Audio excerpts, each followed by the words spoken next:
Hey there everyone, today we are in Orlando, Florida. We are Blue Compass RV. We're going to look at this Alliance Avenue. This is part of their All Access series. This is the 26RD.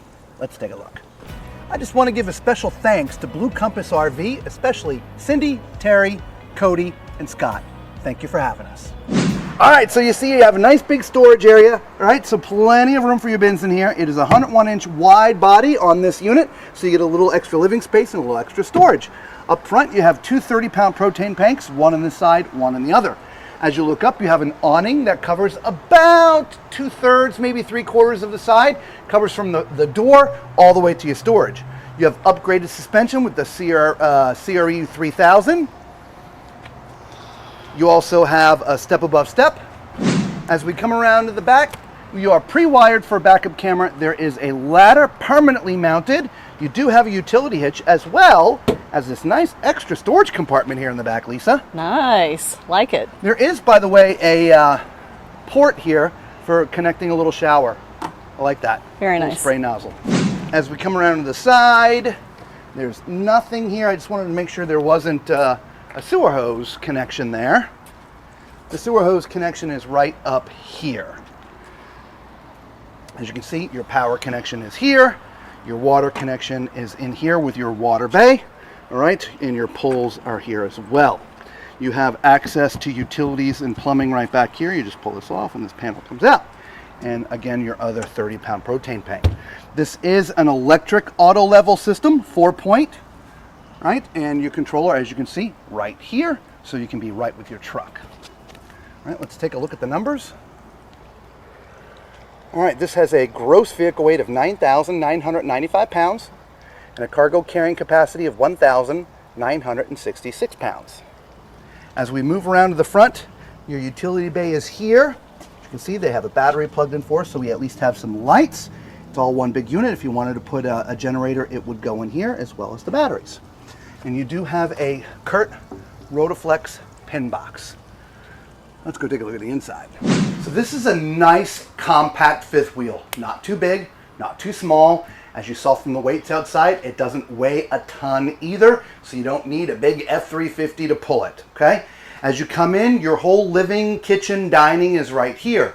Your dining is here in the back. It's this elongated C, U.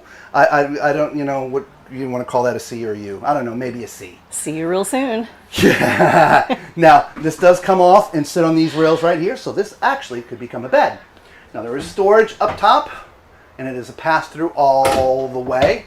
Love the frosted glass. Actually, I think it's pink. Yep, love the frosted glass. I like the sconces too. Yeah, right? Yeah. Caddy corner from this is your theater chairs. They are manual, so there's a pull right here. Got a couple cup holders, a little place for keeping the remote controls and stuff right there. Directly across from here is your TV.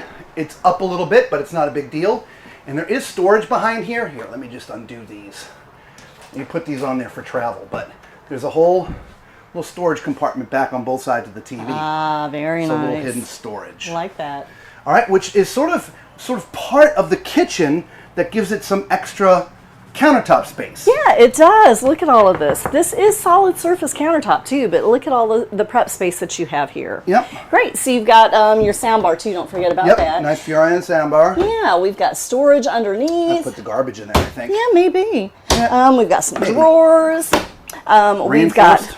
Oh yeah, reinforced drawers. Nice, very nice. So we do have a residential convection microwave, Nice. tons of cabinetry around the microwave. Yep. That is deep, that goes all the way back. Oh, look at that. Yep. Yeah. Let's use all the space. We have our large single basin sink with some storage underneath. That would be where I would put my trash, I think. Actually, I would put the trash right here underneath this little side thing.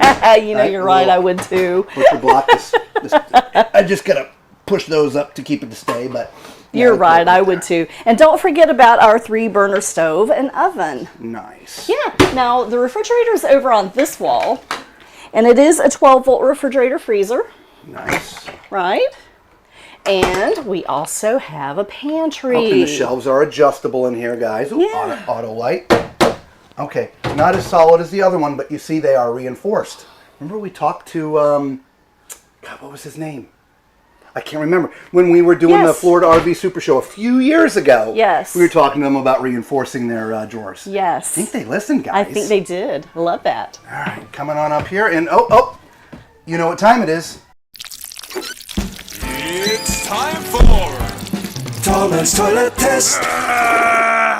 If this is your first time finding one of our videos, do us a huge favor. Give it a huge thumbs up, subscribe, become part of the Tall Man Clan. It is free to you, it costs you absolutely nothing, and it really does help out the channel, and Lisa and I would sincerely appreciate it.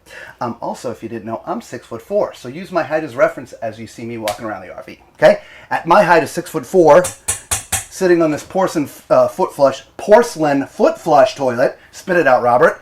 As you can see, there is plenty of legroom here. In fact, there's pretty good shoulder room here too, so this is definitely good for the tall and fluffy. Directly across from me, again, this is not solid surface. This is sort of that, you know, pressed, if you would, sort of RV type countertop, but that's not a bad thing. Under counter mount sink. You do have some nice storage underneath, nice lots and of clean. storage. Right, some places here for towels that go back quite a ways. And then let's not forget the medicine cabinet, which is at a decent height. I can see from right here down, which I just would scooch a little bit. But I'm follically challenged, so I don't really need it. All right, but let's check out that shower. This is your standard 30 by 36 RV shower. As you can see, my head is in the bubble. I know it's a skylight, I call it a bubble. If it wasn't there, I could not stand up in here. You could be 6'8" max and stand in the shower. Shower head's in a great place for someone my height. Shelf in the front, shelf in the back, and wow, my favorite door. Love it. Retractable, which makes it nice and easy to get in and out. Very nice. All right, and of course you got a little shelf here and some octopus hangers for hanging towels and stuff.